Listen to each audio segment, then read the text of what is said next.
আসসালামু আলাইকুম। রোজ কিচেনে আপনাদের সকলকে স্বাগত। আরেকটি নতুন রেসিপি দেখার জন্য। আজকে আমার রেসিপি হচ্ছে সুজি দিয়ে দারুণ মজার একটি দুধ পিঠার রেসিপি। আর এইভাবে একবার সুজি দিয়ে দুধ পিঠাটা বানিয়ে খেয়ে দেখুন, খেতে অসাধারণ লাগবে। আসুন তাহলে দেখে নিন। আমি চুলাতে একটি কড়াই বসিয়ে দিয়েছি। দিয়ে আমি সুজিটাকে ভেজে নিচ্ছি। আপনারাও এইভাবে সুজিটাকে ভালো করে ভেজে নিবেন, যাতে সুজির কাঁচা গন্ধটা না থাকে। দেখেন সুজিটা আমার ভাজা হয়ে গিয়েছে। আমি ১ বাটি পানি দিয়ে দিলাম। আমি হাফ বাটি সুজির জন্য ১ বাটি পানি দিয়ে দিলাম। আপনারা যে পাত্র মেপে সুজিটা নিবেন সেই পাত্র অনুযায়ী আপনারা পানিটা দিয়ে দিবেন। দিয়ে এইভাবে ভালো করে দেখেন সুজিটাকে রান্না করে নেব।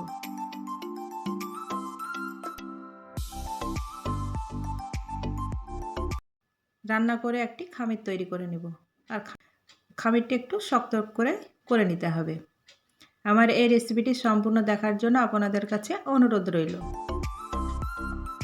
আমার এই রেসিপিটি যদি আপনাদের ভালো লাগে অবশ্যই একটি লাইক, কমেন্ট আর শেয়ার করবেন এবং আমার চ্যানেলের নতুন বন্ধু হয়ে থাকলে চ্যানেলটিকে সাবস্ক্রাইব করে দেবেন এবং পাশে থাকা বেল আইকনটি অন করে রাখবেন। যখনই নতুন ভিডিও দেব সবার আগে আপনাদের কাছে নোটিফিকেশনটা পৌঁছে যাবে।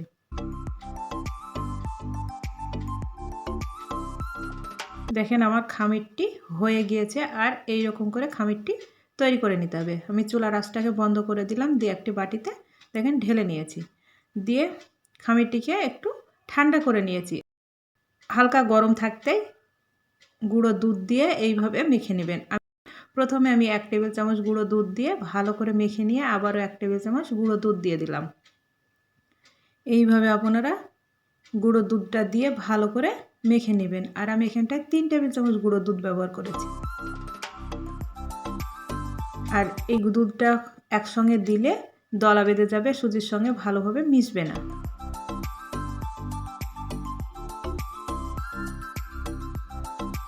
হাতে দেখেন এরকম চিটচিটে হয়ে লেগে যাচ্ছে। আপনারা 1 টেবিল চামচ ঘি দিয়ে দিবেন, তাহলে দেখবেন আস্তে আস্তে চিটচিটেটা কেটে যাবে।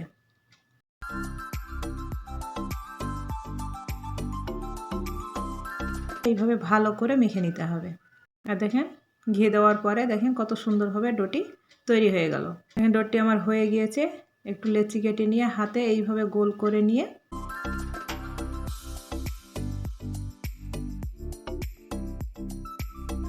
চ্যাপটা করে নিয়েছি। দিয়ে একটা এরকম দুধের চামচ দিয়ে দেখেন ডিজাইনটা তৈরি করে নিচ্ছি। আপনারা চাইলে অন্য ডিজাইনও তৈরি করে নিতে পারেন। আর এই ডিজাইনটা তৈরি করা খুবই সহজ। আর আপনারা ডিজাইনটা যদি তৈরি করতে না পারেন তাহলে আপনারা এইভাবে চ্যাপটা করেও রেখে দিতে পারেন।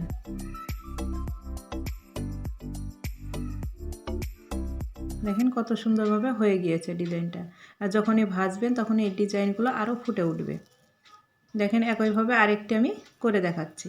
দেখেন হাতে চ্যাপটা করে নিলাম, দিয়ে এইভাবে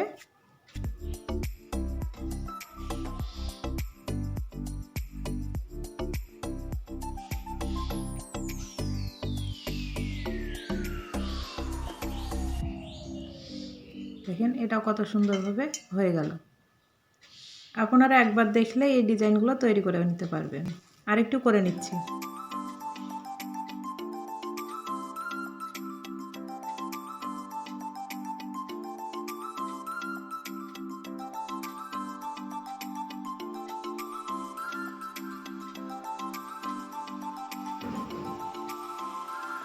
দেখেন এটিও আমার তৈরি হয়ে গিয়েছে। মাশাআল্লাহ, দেখেন কত সুন্দর লাগছে।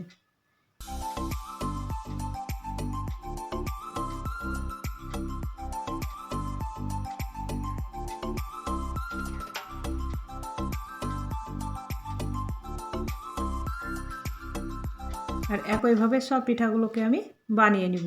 দেখেন মাশাআল্লাহ সবগুলোই দেখেন তৈরি করে নিয়েছি। দিয়ে চুলাতে একটি কড়াই বসিয়ে দিয়েছি আর তেল দিয়ে দিয়েছি। তেলটা গরম হয়ে গিয়েছে। এক এক করে পিঠাগুলো দিয়ে দিচ্ছি। আর এটি মিডিয়াম আঁচে আপনারা এই পিঠাগুলো ভেজে নেবেন। হাই হিটে ভাজলে উপরটা হয়ে যাবে আর ভিতরটা কাঁচা থেকে যাবে। দেখেন এক পাশ হয়ে গেলে এইভাবে উল্টে নিচ্ছি।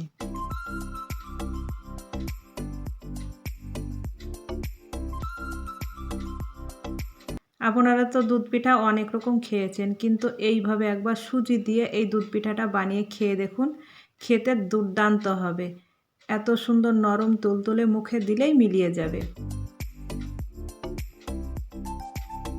দেখেন সবগুলো আমি উল্টিয়ে নিয়েছি, আর দেখেন কত সুন্দর কালার এসেছে। এইভাবে উল্টিয়ে পাল্টিয়ে ব্রাউন কালার করে ভেজে তুলে নিব।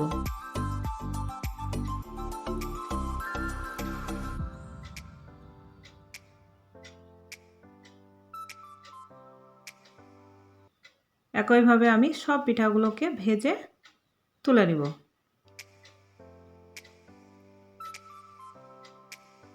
চুলাতে আমি আরেকটি কড়াই বসিয়ে দিয়েছি, দিয়ে আমি এখানটায় হাফ লিটার দুধ দিয়েছি। দেখেন দুধটা আমার ফুটতে শুরু করে দিয়েছে। এই পর্যায়ে দুটি এলাচ থেতো করে আমি দিয়ে দিলাম। দিয়ে দুধটাকে ভালো করে জাল করে নিব।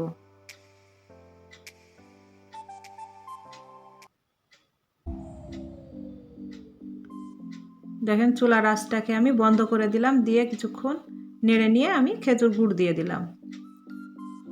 দিয়ে ভালো করে দেখেন মিশিয়ে নিচ্ছি।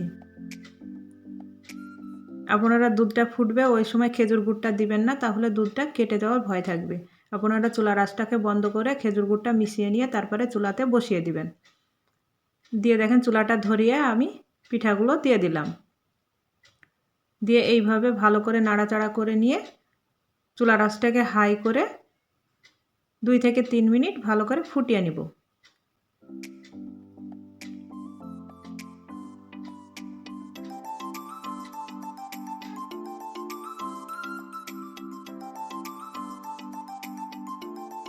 এই পর্যায়ে চুলার আঁচটাকে বন্ধ করে ঢাকা দিয়ে দিলাম 1 ঘন্টা।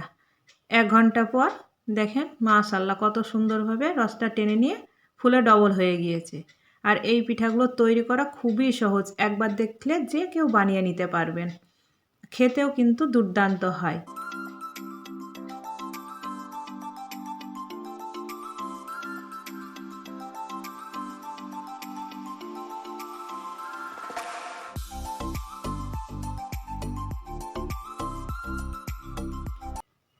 একটি আপনাদেরকে দেখাচ্ছি, দেখেন কত সুন্দর হয়েছে মাশাআল্লাহ।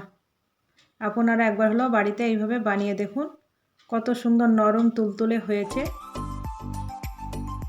মুখে দিলেই মিলিয়ে যাবে। দেখেন কতটা নরম হয়েছে।